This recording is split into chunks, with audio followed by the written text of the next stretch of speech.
Malatya ilinde kanal boyumuz. Sana doyulur mu özüm Malatya? Edepli arlıdır bizim soyumuz. Dünyaya değişmem gözüm Malatya.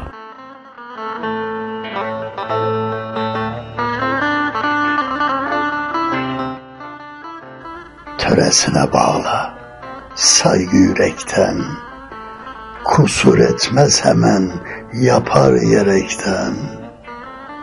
Bilir yazılanlar gelir felekten, ruhumun aynası gözüm Malatya.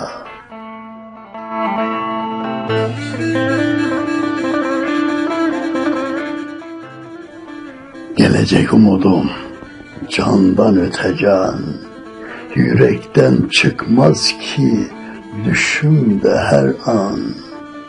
Onsuz geçen yıllar hüsrandır zaman, çocukluk, gençliğim, özüm Malatya.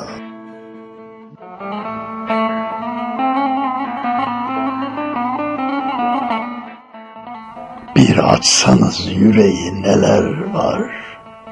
Baba ocağıydı, derde derman yar. Onsuz geçen yıllar hüsrandır zarar.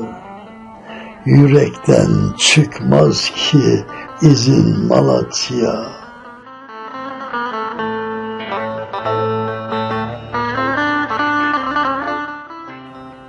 Beydağı kızıyım, hasret doluyum. Selam yüreğimde, onun yoluyum. Ben de Yaradan'ın aciz kuluyum.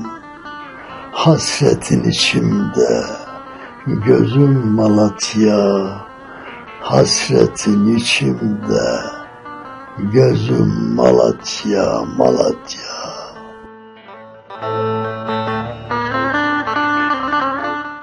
Şiir Günvar Korkmaz.